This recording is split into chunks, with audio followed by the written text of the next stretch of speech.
Assalamualaikum.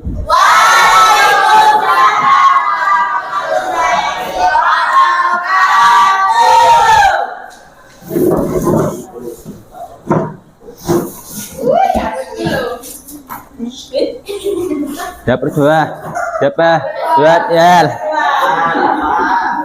Mulai pelajaran dimulai. Bismillahirrahmanirrahim. Raditu billahi rabban wa bil islami dinan wa bi Muhammadin nabiyya wa rasulan. Rabbi zidni ilman warzuqni fahman bi rahmatika ya arhamar rahimin. Berpikir.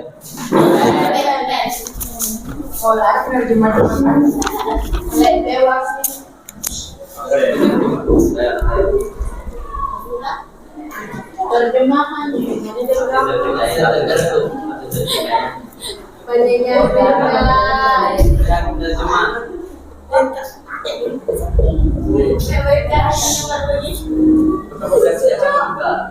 Betul.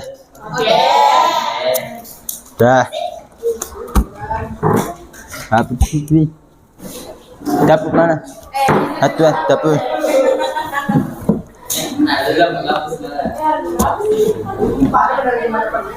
Ada betul lah. Oh, tidak. lagi Pak. Lah habis. Mana?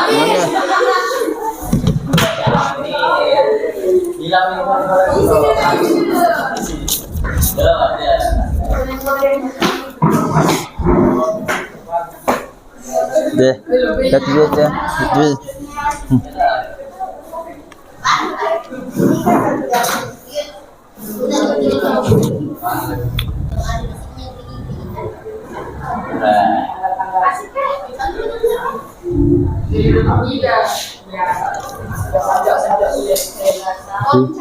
Belajar tulis.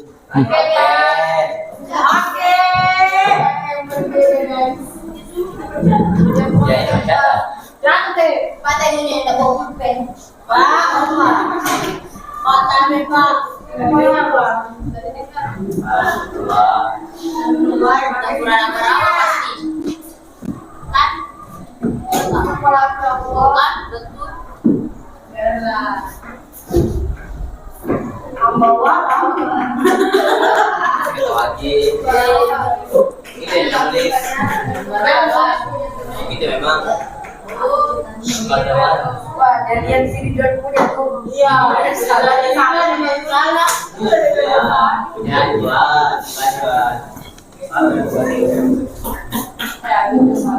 Iya. Gitu memang. Salah.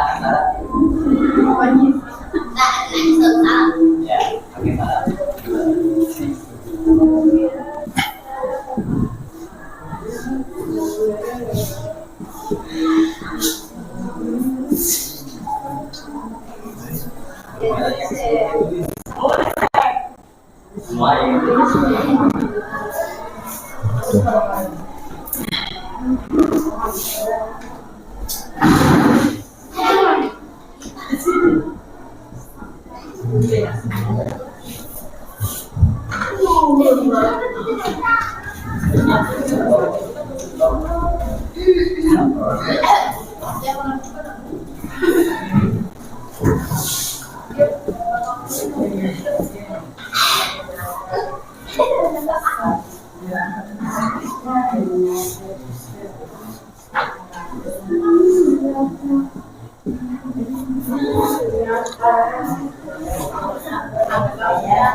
Bagus, bagus.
Baru tepuk tangan nih, guys. Tapi Pak, selesai sudah.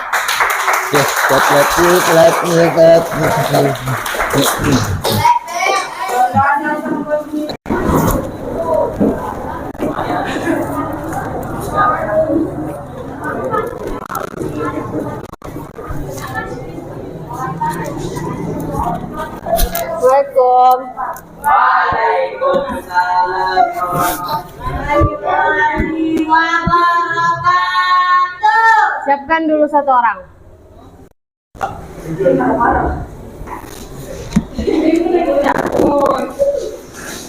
Belum mulai pelajaran maka kita baca doa mulai.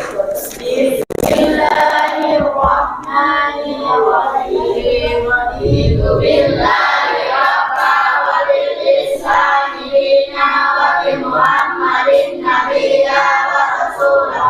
Rabbi zidni ilma warzuqni fahma bi rahmatika ya arhamar rahimin. Amin.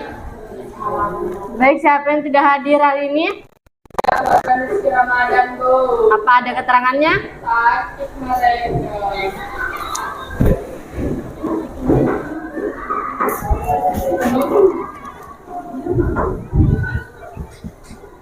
Baik, kita lanjut aja materinya ya. Yaitu Materi hari ini pertempuran terbesar dan terberat dalam revolusi nasional. Pertempuran mana spidolnya?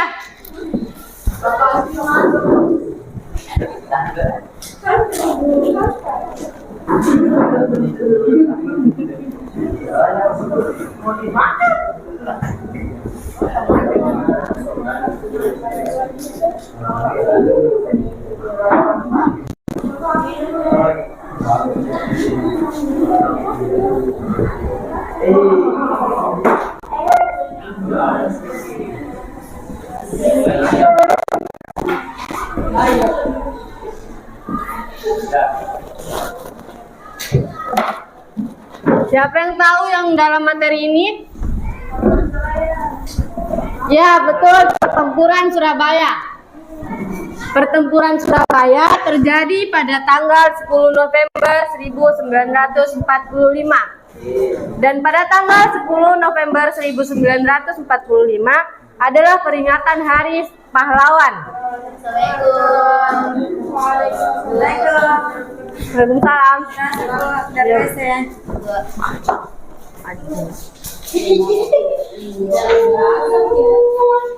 Pertempuran Surabaya merupakan pertempuran antara pasukan pejuang Indonesia yang diorganisir oleh pasukan RPKS.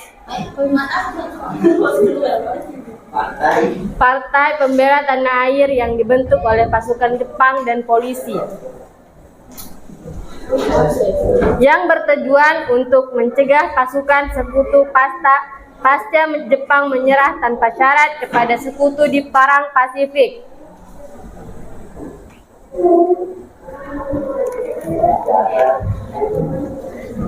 Pertempuran ini terjadi setelah bangsa Indonesia mendeklarasikan merdeka dari penjajahan. Puncak pertempuran terjadi pada tanggal 10 November 1945 yang berlangsung antara rakyat Indonesia melawan pasukan sekutu.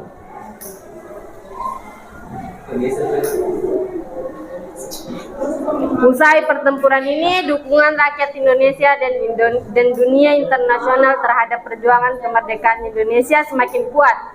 10 November diperingati setiap tahun sebagai Hari Pahlawan Indonesia, dan pertempuran Surabaya adalah bagian dari Revolusi Nasional Indonesia.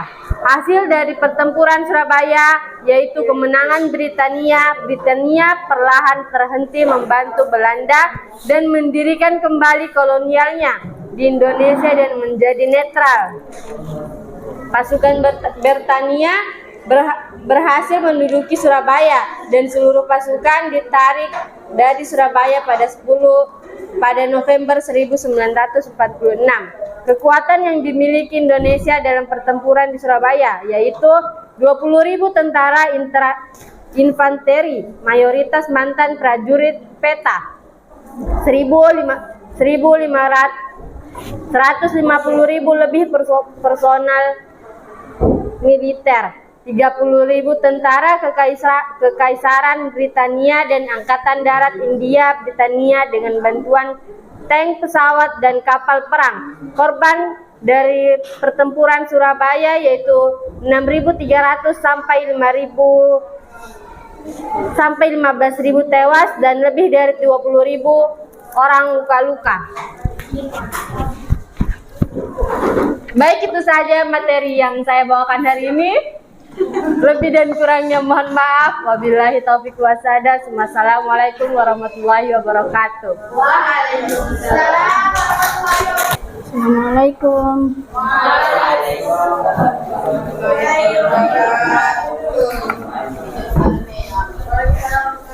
Bagaimana kabarnya? Alhamdulillah. Kita absen dulu ya.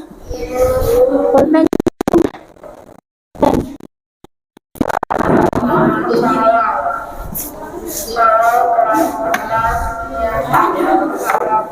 Ini mana? Ini absen kelas 10.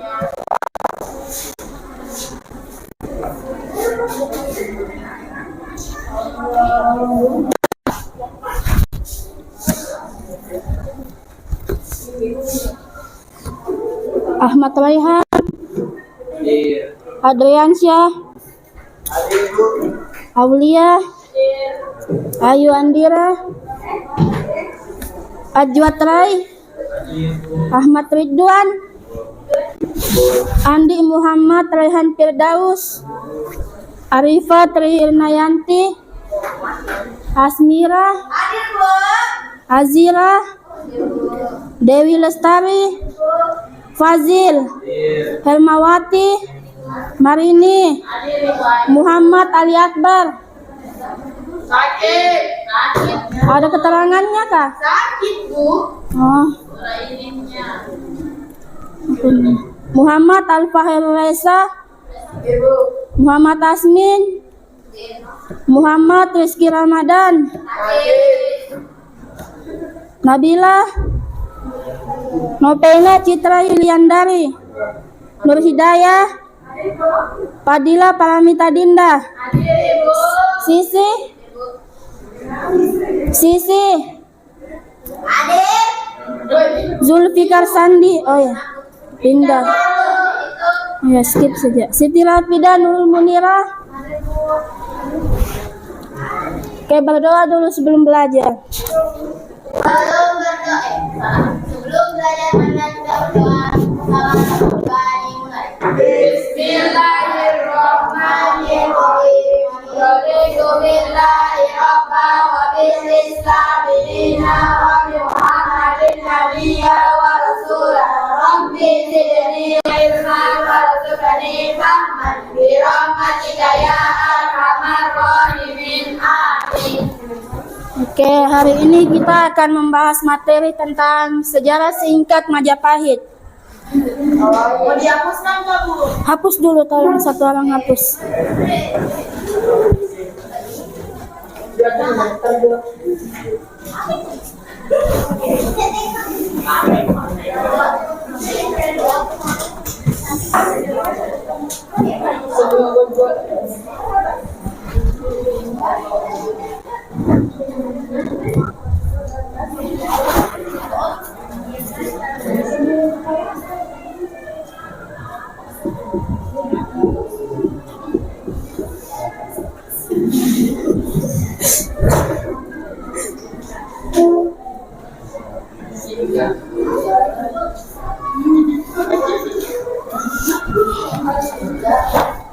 Sejarah singkat Majapahit.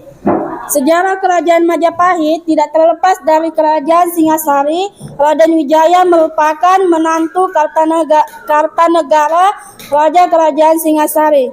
Pada tahun 1292 Masehi terjadi pemberontakan di Singasari yang dilakukan oleh Jaya Katiwang yang menyebabkan runtuhnya Singasari pada waktu itu. Raden Wijaya melarikan diri bersama Arga Wirajaya.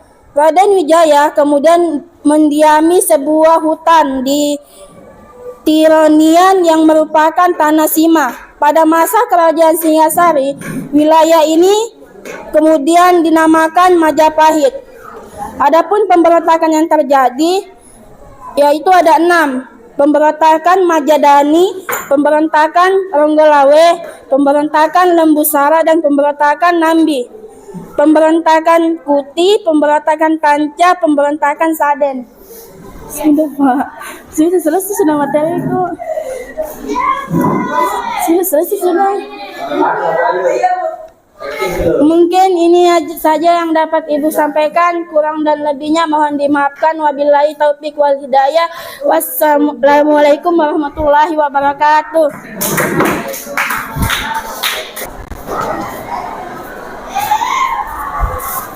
Assalamualaikum. Waalaikumsalam warahmatullahi wabarakatuh.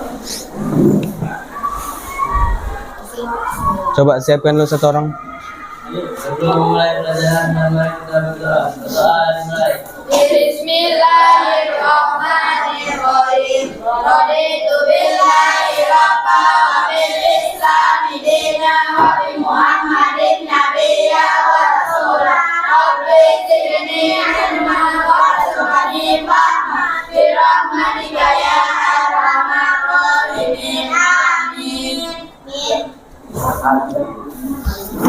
Apa kabar semuanya? Alhamdulillah baik. Baik, Ustaz. Siapa-siapa saya yang hadir? Dano ada Rizky.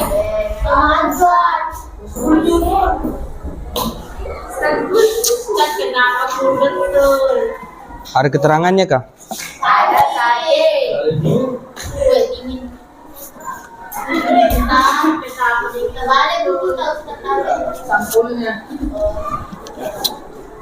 Jadi mari kita mulai pembelajaran hari ini. Jadi pembelajaran hari ini adalah pertempuran Margarana. Pertempuran Margarana.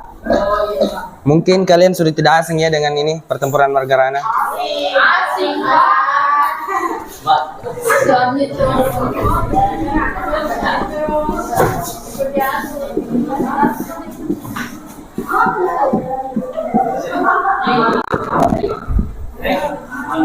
Jadi pertempuran Margarana adalah salah satu pertempuran antara Indonesia dan Belanda. Yang di mana pertempuran ini terjadi tanggal 20 November 1946. Jadi pertempuran ini dimulai karena hasil perjanjian Linggarjati antara Belanda dan Indonesia. Jadi pertempuran ini dimulai pada saat Indonesia menyerang Belanda. Mereka menyerang karena tidak mau kerjasama dengan Belanda. Serangan ini lantas membuat Belanda marah dan mereka pun mengepung Bali, khususnya daerah Tabanan.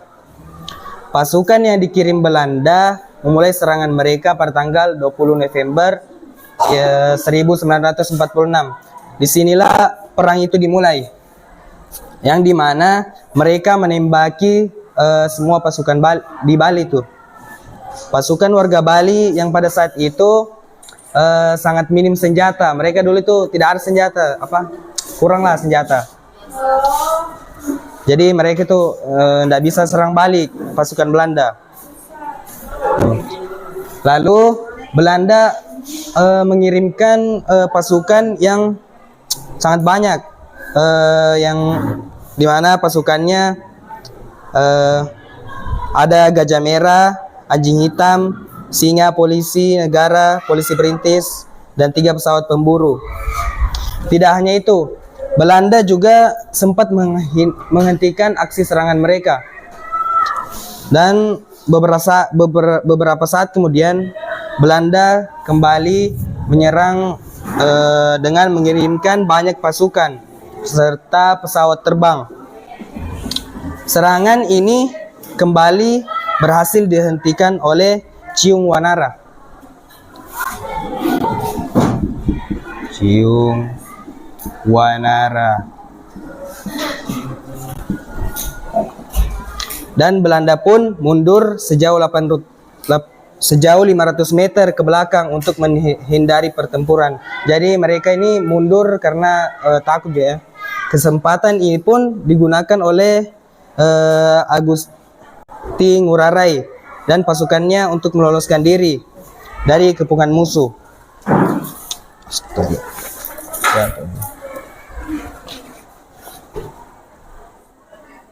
Dalam perjalanannya meloloskan diri, tiba-tiba Belanda mengirimkan pesawat terbang untuk memburu Agusti Ngurah Rai dan pasukannya. Untuk terakhir kalinya, Agusti Ngurah Rai menyuruhkan puputan, yang dimana puputan ini berarti habis-habisan. Agusti Ngurah Rai bersama pasukannya bertempur melawan Belanda hingga titik penghabisan. Dan pertempuran ini pun berakhir dengan gugurnya Letkol Agusti Ngurah Rai bersama 96 orang anggota pasukannya. Mungkin ini saja yang dapat saya sampaikan. Wabillahi taufiq wassalam. Wassalamualaikum warahmatullahi wabarakatuh.